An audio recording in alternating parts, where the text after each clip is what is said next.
and then demanding that the school board remove them. So that is the way.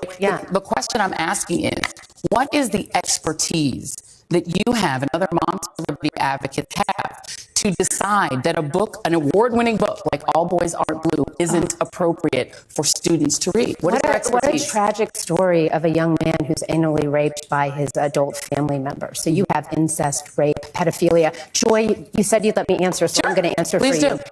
In what context is a strap-on dildo acceptable for public school? That's my question to you. Tell me what the context around the strap-on dildo or the rape of a minor child by a teacher. Hold on a second. No, wait, we're talking about public school. One moment. All right. So now you've asked me a question, and I'm going to answer it. Okay. Well, who is the main character? What's the name of the main character in All Boys Are Blue? You're asking me right now. You just gave me very specific information about this book, so you're presenting yourself as somebody expert. It's the gentleman. Who's the main character in the book? The main character is the author. What's his name? George, I believe is his first name. Because you're giving me very specific information that is. You're asking me to remember the name of an author. You the just name remembered of the author very specific things. Joy. Here's my We're question. talking about. Here's my question. You didn't answer my question. No. I'm going to answer. Your Great. question. I would love to hear that. Absolutely. Well, I'm interviewing you, and you're not interviewing me. So let's just make sure it's a conversation. Okay. Great. So what I'm saying to you is that as you are not an expert in this book, I don't have to be an expert to know that dildos aren't appropriate. This book is a full context story, as you said, of the author's experience. Why is it your right, or a Moms for Liberty activist's right, to say that a parent who wants their child to have access to this book, which gives a personal experience of this author, why doesn't a liberal parent, for instance, or a parent of an LGBTQ kid, why don't they have a right for their child to just have access to this book? Why is it your right to say they can't? So again, we're talking about incest, rape, and pedophilia. And if you remove books from schools, it does not remove the access to them. So the thing is, when you put books in a school, like you put in a public library, what you're saying is all kids must have access to it. And if some parents say, well, I don't want my kids to have access to it, you just remove the books. And then if you still want your kids to have access to it, you just get them access. You get books. I don't understand. It's not hard. If you feel like they need to, you can just get the books. That's like, what? Just because someone feels like they need to have the book doesn't mean it must be in school. If you must have the book, doesn't mean other kids must have it. So you can have the book, give it to them at home. You don't have to put it in school. It does not need to be in schools. This argument is dumb.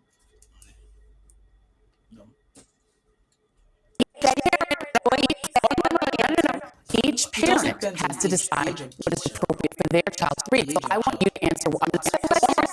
What is your right to tell a parent who wants their child, who might feel seen by this story, why don't they have the right? Why don't they have the right as a parent to say, my child can have access to this book? If a child feels seen by this... There's something called child abuse. Okay, so parents have the right to decide what their kids are exposed to, if that's what you're saying. Okay, if I agree with that, that means your child can take drugs at a very young age. Parents have the right. It's their right. What gives you guys the right to stop parents from giving their children drugs? Well, you say that's not illegal. That's illegal. This one is not illegal. Make it illegal. What? You're having graphic novels in schools. If you want them to have access to it, just keep them outside school. Like, it's not a hard topic. It's not a hard conversation. I don't understand. That means that they have been the victim of a predator. That means that they have either been raped by a family member, they've experienced and your proof of that is what? You just said that What's if a child feels seen by this story. You're now making assumptions. No, but if a child has been raped, we should do a lot better than put a book on the library. You're literally creating a story behind a child that you don't know. Let me show you a form. This is a form that can be obtained in Broward County, Florida. I'm going to show it to the audience, and then I'm going to show it to you. Okay. This is called please, I'm going to hand it to you. It's called the opt-out form. Okay. An opt-out form would allow any parent, because you said you are in favor of parental rights. I am. It would allow any parent to opt out of their child being able to take books out of the library without their parents' permission. Okay. So that if they can't take the books out, other kids can take the books out and still read it. So it does not change the point. The point is, don't bring those books to school. So this opt-out form is still pointless. What? Okay, see, I'm not pretending to be smart and learned about the topic, but this is very disgraceful and shameful. When did this become a point of contention? Moms for Liberty, why not advocate that every school in America have an opt-out form so that a parent who doesn't want their child to access a book like All Boys Aren't Blue, that they can make that choice, because then each parent, including a liberal parent, a black parent, a parent who wants their child to read a book about African American history, then they get their want children to read books. Why not just opt out for yourself rather than tell other parents what they can and cannot? First of all, I think what you're talking about here is a wonderful step in the right direction. We should be having conversations about this. This is about local. In any direction. It's a dumb point that you're conceding. It's a completely stupid point, and then you're conceding. That's the dumbest point I've heard. Opt out form. Do you know what? Oh God. Happening in our public schools and what kids have access to. Joy, however, maybe we could just put all the books with all the graphic sexual content, the dildos, the rape, the... I'm sorry. Let's do I'm so sorry. Let's do a back room. Let's put a curtain up in the library. First of all, like they used hold to on. do. One moment. The One moment. Remember The when we were books little that Moms and you for would go to the Liberty. video The store books that Moms for and they Liberty. put those The books that Moms for videos Liberty. with pornography. I know that you. I've seen. We could just do that in I have public seen library. tapes of Does what that Moms for sound Liberty does, appropriate? and you all go into school board meetings and you read graphic stuff. Disingenuous conversation. No, it's not. There's America used to understand that there's something called age-appropriate content. Right, and here's my question again. On movies. Again.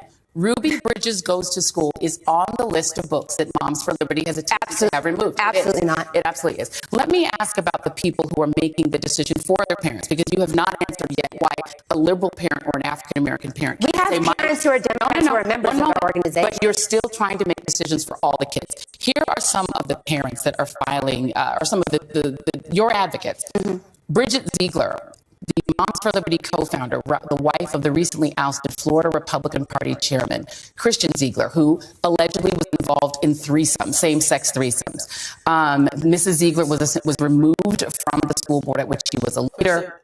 This has nothing to do with this, because let's say that's true, which it probably is for them to put it on news. Let's say that's true.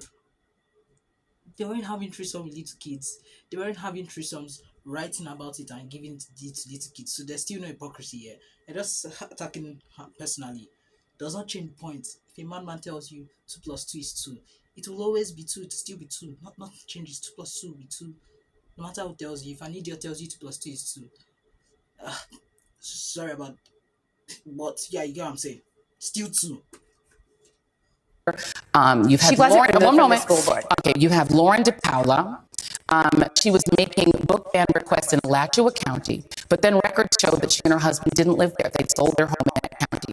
Carrie Blair in Tennessee, who was arrested for property theft charges after allegedly stealing from Target, skip scanning in Target. Why should those 3 people get to make decisions about what other children should be able to read? Other parents' children should be able to read. Do you know that I served as a school board member from 2016 to 2020? Are you going to answer my question? Yeah, we don't have an endless time. Joy, I'm going to answer your question, but I need you to understand that when I was an elected representative, I would sit on that dais, and how dare I, sitting there as an elected representative, judge a parent when they would come to the podium to speak and advocate for their child? Because as we started this conversation, we'll end it. Every parent has a fundamental right to direct bring So let's make sure that we can end on judgment. Joy, I'm done. I'm done with this. What did I just watch? America, come on. America. You guys, shit, you guys need help. The fact that you guys are having a conversation about this, you're even arguing about this, is very, troubles. It's very troubling. It's very bad. God help you, Sha.